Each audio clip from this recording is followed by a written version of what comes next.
yaa shabaaba ma darawallada bajaajka ma dukaanlayaasha ma macallimiinta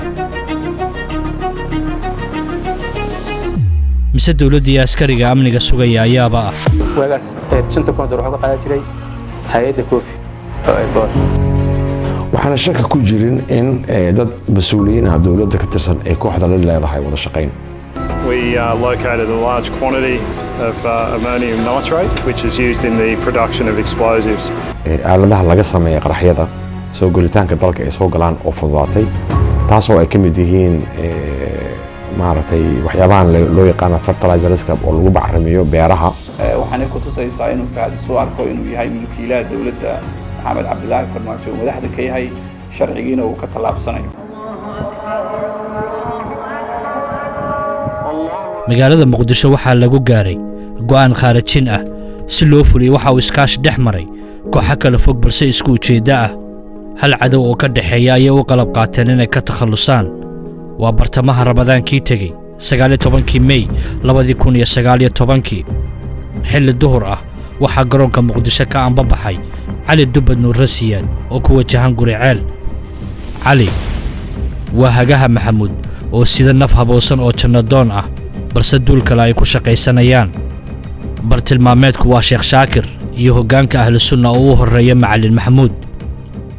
fagaara ku yaala magaalada Guriceel oo lagu xusayay ciidankii ahlu sunna ee ku dhintay dagaal suufiyadu ay la galeen al-shabaab ayay ku sugan yihiin sida uu qorsho ahaa waxba uma aysan dhicin. ninkaana doonayay inuu sharciyo ay u suurtagal weysay waxaana durbadiiba gacanta ku dhigay ciidamada ammaanka waxaana qofkan oo ay ka ciladoobeen fiilooyinka xiriirinayay walxaha ku xirnaa ku xoomay askar badan oo si Cali Dubad iyo ismiidaamiyaha waxaa isku xiray nin magaciisa uu ku sheegay xaaji oo ka tirsan warbaahinta qaranka oo tabisay waxa ay wareysatay Cali Dubad balse waxa ay u baahiyeen warkii intii la xiriirtay al-shabaab dawladda federaalka gacantii ay ku lahayd waa laga reebay. Cali waxa uu sheegayaa magacyada mas'uuliyiin xilal haya oo arrinkan ku lug leh oo ugu horeeyo adeerkii Cabdi Nuur Siyaad oo la shaqeeya wasaaradda amniga xildhibaan Cabdishakuur Cali Mire oo xiriiriyo ah madaxtooyada taliyaha laanta socdaalka Maxamed Aadan Koofi iyo taliyihii qaybta sirdoonka ee Nisa Sagariya Ismaaciil. aniga Cabdi Nuur iyo dawladda federaalka Cabdirasaaq Cali Mire dhikaariyada iyo baabuurta ee uga qaaday dawladda federaalka laba gaari uga qaaday go'aagaasna lacag $5,000 loo qoray saa maqlay aniga oo mushaar aan arki maahay ma ogtahay dhikaarka hadda oo tana wasaaradda amniga waaye asaga u sameeyay intaasaan ka ogahay hay'adda oo ka qaato mushaarka oo siisa waxa hay'adda oo ka qaato waxaa looga amray ninkii la yiraahdo Koofi waxaanu aaminsanahay inuu qarax siyaasadeed ahaa waxaanu aaminsanahay inuusan siyaasad ka marnayn laakiin Soomaali waxaan leeyahay Soomaaliya dadka dalku waa in ka dhaxeeya hal heshiis la isma dhamay karaa. qorshayaal dawladda federaalka ay ku wajahday ahlu sunna oo galmudug awood ballaaran ku lahayd ayaa waxaa ku jirtay in laga takhaluso hoggaanka ahlu sunna. isku daygaas markii uu fashilmay waxaa xigay heshiis beenaad siyaasadeed oo lagu hoday culimada kaasoo hubka looga dhigay awood ciidan in loo adeegsaday ayay ku soo gabagabowday. hadda Dhuusamareeb waxaa ka jira cabsi laga qabo al-shabaab. taliyaha booliska magaalada Dhuusamareeb ayaa iscasilay kadib markii uu sheegay in xabsiga laga sii daayay dad lagu tuhunsanaa al-shabaab. wada shaqaynta ka dhaxaysa hay'adda amniga iyo al-shabaab ma ahan wax hal dhacdo ku eg. halkan waa wadada Maka al-Mukarrama waxaa ka dhacay qaraxyo lagu weeraray hoteelo maqaayado iyo xarumo dawladeed. dhiigga shacbiga waa laga meeray balse waxaa ku haray haaraha iyo burburka qaraxyadu ay sababeen. hoteelka Maka al-Mukarrama oo sita magaca wadada wali waxaa ka muuqda burburka weerar sanad ka hor lagu qaaday 28 February gaari SUV ah oo ku qarxay ayaa burburiyay dhowr dhisme oo ku yaala aaga. awoodda qaraxan iyo dhowr kale oo ka dhacay Muqdisho baaris lagu sameeyay ayaa tilmaamay in qaraxyada argagixisadu sameeyaan ay sii xoogaysatay. farsamaynta qaraxyada maadooyinka kiimikada ah ee ay isticmaalaan waxay ahaayeen kuwa ay kala soo baxaan hadhaagii minooyinkii military oo dalka yaala. hub sharci darro ku soo gala waddanka iyo hubka ay ka furtaan amisom al-shabaab hadda waxay isticmaalayaan chemicals ka awood badan kuwii hore. waxaa sabab u ah dhowr waxyaabood oo ay ugu horeyso aaladaha laga sameeyo qaraxyada soo galitaanka dalka ay soo galaan oo fududaatay taasoo ay ka mid yihiin maaragtay waxyaabahan loo yaqaan fertilizerska oo lagu bacrimiyo beeraha waa la control jiray intii anaga aan joognay hay'adda nabad sugidana waxaan sameynay inaan ka mamnuucnay inay ka soo degaan dekedda Muqdisho haddii ay soo degayaan dadka ay soo degayaan maaragtay la diiwaan geliyo isla markaasna laga qaado sample si DNA-ga haddii bari ka maalin bacrimintaas qarax loo adeegsado si aan u dabagalno soo qabano dadkii ay u soo degtay. goobo ay qaraxyo ka dhaceen ayaa waxaa baaris ku sameeyay laan ka tirsan FBI-da Mareykanka oo taxliilisa qaraxyada argagixisadu adeegsadaan. taxliilinta ayaa waxaa lagu helay cadeymo muujinaya isku darka potassium nitrate iyo nitroglycerin. labadan maado ayaa waxaa raaca dhuxul, gaas iyo biro. 25 Juun 2019 ciidanka badda Australia ayaa qabtay doon ku wajahneyd Soomaaliya oo sidii hub sharci darro ah iyo fertilizers. We located a large quantity xaddi badan oo rasaas ah iyo 5 oo ammonium nitrate oo loo isticmaalo samaynta waxyaalaha qarxa, which is used in the production of explosives. waxaa jira doomo tan la qabtay la mid ah oo toos u tegay dekedda Soomaaliya iyagoo geeya chemicals lagu gubo hooyooyinka iyo carruurta Soomaaliyeed. waxaana jirin controlkii controli lahaa oo ku qaban lahaa marka la keeno dekedda la keeno ilaa bahashan ragga keena haddaanan laga warqabin oo aanan maaragtay la baarin maxaan ku yiraahdaa waa fududaanaysaa inay u soo degto oo ay gaarto kooxda shabaab isla markaasna ay ku sameeyaan qaraxyada. bacrimintaasna maaragtay baaritaankii lagu hayay iyo diiwaangelintii intaba ma joogsateen marka waxaad moodaa in la fududeeyay. fertilizers waa maadooyin chemicals ah oo loo adeegsado bacriminta beeraha. waxaa lagu daraa ciidda ama lagu buufiyaa dhirta. hay-adaha Soomaaliya ka taageera beeraha fertilizers ay waddanka soo geliyeen oo lagu wareejiyay wasaaradda beeraha ayaa ka mid noqday walxaha argagixisadu u isticmaasho qaraxyada. baaris la xiriirta arrinkan oo su'aalo laga weydiiyey qaar ka mid ah shaqaalaha wasaaradda beeraha maalmo kadib May 9 2019 ayaa waxaa la dilay Xuseen Muuse Maliisha oo ahaa agaasimihii wax soo saarka wasaaradda beeraha.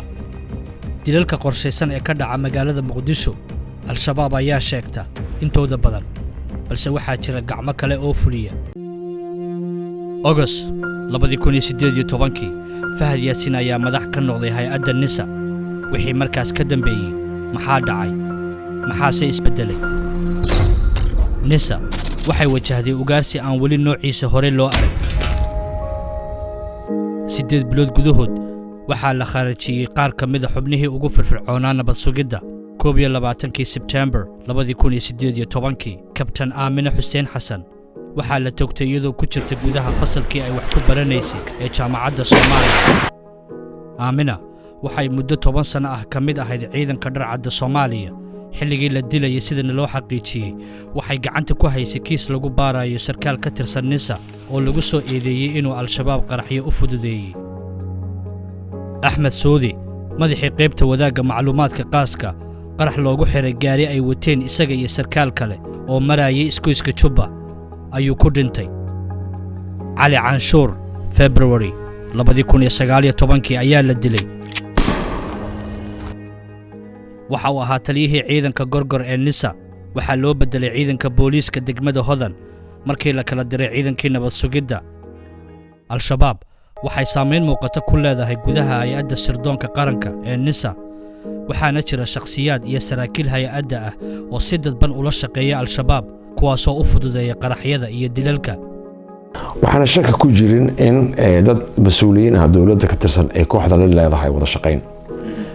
taasna waxaa marqaati ka ah in ay kooxda shabaab maalin cad ay bartilmaansadaan dad gaar ah oo dawladda u shaqeeya ama sirdoonka ka tirsan in ay dilaan isla markaasna ay video ka duubaan maaragtay waa waxaan horey loo arag horeyna loo maqal.